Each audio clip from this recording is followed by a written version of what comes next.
but you cannot bear them now. So this Spirit, this Holy Ghost, it is the Holy Ghost. Every church and denomination claims it. Everybody seems to be in touch. At your beck and call, you press the button and it's there. You ask the Jehovah's Witnesses. They say, yes, we have it. Ask the Roman Catholics, they got it. Ask Brother Jimmy Swaggart, he says he's got it. Everybody has it. All those cults that he mentions in his books, among these 30 books, there's one on cults. You read them, he says, look, every cultist says he's got the Spirit. Who? The Holy Ghost. Everybody's got it. And they're all going in different directions. So one Spirit, taking you all into opposite directions from God? No. As Brother Swaggart said yesterday, either we are both right or we can both be wrong. You both can be right. So you have 1,000 sects and denominations among the whites of South Africa, among the whites, and 3,000 among the blacks. In America, I was going to understand that you got 40 different Baptist churches. Each and every one has got the Holy Ghost, the Spirit, and they're all going in different directions. Is it from God? Can it be from God? All going in different directions. All say they're Baptists and everyone has got the Holy Ghost. So I said, you see, you haven't got the solution to the problems. Answer. Jesus, I have yet many things to say unto you. Many. Many in English is more than one. At least you understand that English. I have yet many things to say unto you, but you cannot bear them now. Howbeit, when he, the Spirit of truth, is come, he will guide you into all truth. All is also more than one. I am asking my Christian brethren for the past 40 years. I don't want many solutions. Give me one. That the Holy Ghost gave you in 2,000 years. One. Something that Jesus Christ had not already told you in so many different ways. One. Any church, any denomination, any cult, bring me one new thing that the Holy Ghost gave you. And it's not forthcoming. One! I don't want many. Jesus says, ye cannot bear them now. The reason why he didn't give is not because he didn't have it. He had the solution to the problems of mankind. In doomsday, God gave it to him. But the people were not fit to receive them. That's what he's saying. He's pleading with us. Ye cannot bear them now means you haven't got that capacity. And the truth of that statement is writ large in the Bible. Again and again. Jesus Christ, he tells his disciples, ye of little faith, because no man, you have no faith. Little faith, if whatever you have is little, tiny. Ye of little faith, ye of little faith. How many times? Again and again. And he explains to them spiritual truths as it is explaining to little children, and they can't understand what he's talking about. So he says, are ye even yet without understanding? Yet! And when he's provoked further, he says, O faithless and perverse generation. This is what he's calling his disciples. Not the Jews. The generality of Jews, he called them, you generation of vipers, you whited sepulchres, you wicked and adulterous generation, and on and on. But no, now he's describing his disciples, his own disciples, his chosen ones. He said, O faithless and perverse generation, how long shall I be with you? How long shall I be with you? I said, if Jesus was a Japanese instead of a Jew, he would have committed that honorable harakiri, suicide. But as a Jew, he couldn't afford to do that. You know, he loved life dearly. He loved life dearly. So he says, when he, the Spirit of truth, is come, he will guide you into all truth. I said, that Spirit of truth is Muhammad. Muhammad is the prophet. We say, As-Sadiqul Wa'dul Ameen, the prophet who is faithful, truthful prophet. As-Sadiqul Wa'd Al-Ameen, the truthful, the faithful. He is the prophet of truth. Spirit of truth is the prophet of truth, Muhammad. And he guided mankind into all truth. All your problems, bring them, bring them, bring them. Brother Swaggart, he writes beautiful books. Homosexuality, Sodom and Gomorrah, pornography, alcohol. Beautiful works. I recommend them to you, these books. Not all, but these books especially, I recommend them to you. Read them. Very good. But there are no solutions. You see, alcohol.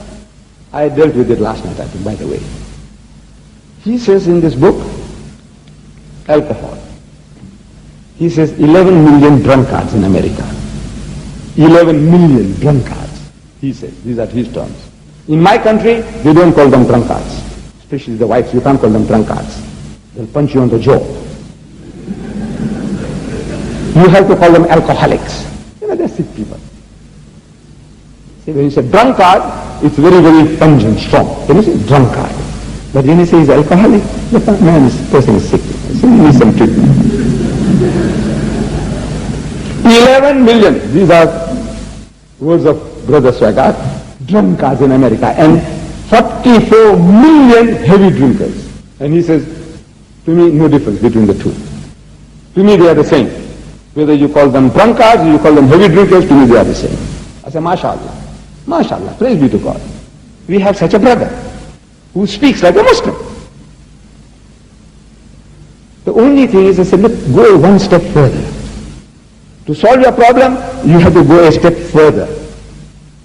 I said, include your social drinkers as well in that list of yours. Because the Holy Prophet Muhammad made no distinction between these three groups that you are thinking of.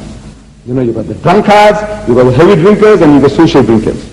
The Holy Prophet Muhammad sallallahu alaihi wasallam, he said, whatever intoxicates in greater quantity is forbidden even in smaller quantity. No excuse for a nip or a tot. Finish, out. He said, strong words, he said, cursed is he who grows grapes for brewing. Growing of fruit trees in Islam is an act of virtue. Bless it. Allah will reward you. Whether you plant fruit trees for selling the fruit or for eating it, Allah will bless you, He will reward you. He said, on one occasion, he said, you see, if you get sure knowledge that tomorrow 12 o'clock at noon, the earth will be doomed, finished. It's coming to an end. Yawm al-Qiyamah will set in, 12 o'clock tomorrow. And you were supposed to plant a fruit tree today. So what must you do? It will take 7 years for it to bear fruit. 7 years. He says, plant the tree. Allah will reward you.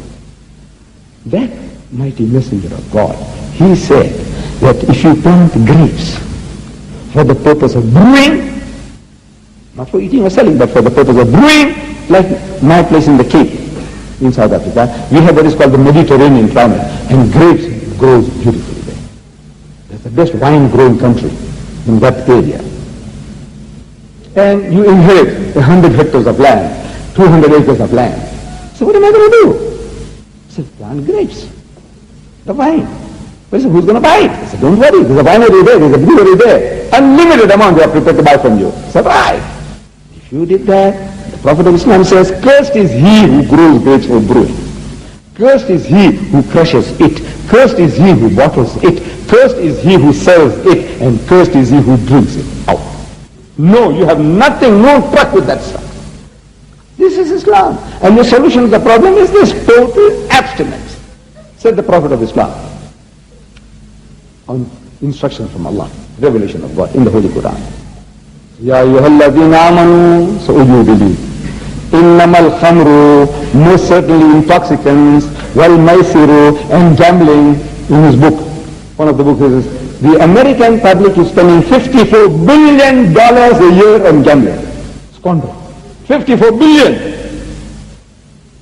in gambling. Wal ansabu, and fortune telling. Wal azlamu, and idol worship. Rizum min amali shaitan, are an abomination of Satan's handiwork. Fajtanibuhu la'allakum tuflihun. So shun such abomination that you may prosper. And wine barrels were emptied in the streets of Medina, never to be refilled. This one verse has created the biggest society of teetotalers in the world. People who don't imbibe alcohol. Biggest society in the world. One word, one expression. Brother Swaggart is talking about, he says, you've got to threaten the Muslims, chopping off his head, chopping off his hands. Therefore, they don't drink. The person does not drink because he fears his hand will be cut off, or his toes, or his nose, or whatever. Is that the reason? I want to know, you in America, the Muslims. I know we have black sheep amongst us, like any community has. You have. You can't say you're all angels. But what percentage of Muslims take imbibe alcohol? In India, Pakistan, South Africa, my community, I'm boasting in my country. Perhaps it applies everywhere where the Muslims live. I said, we Muslims have the lowest alcoholic consumption in the country. We have the lowest gambling rate in the country. We have the lowest prison rate in the country. We have the lowest divorce rate in the country. We have the lowest suicide rate in the country. And we have the highest charity rate in the country. That's what Islam has done for us. لَعَلَّهُمْ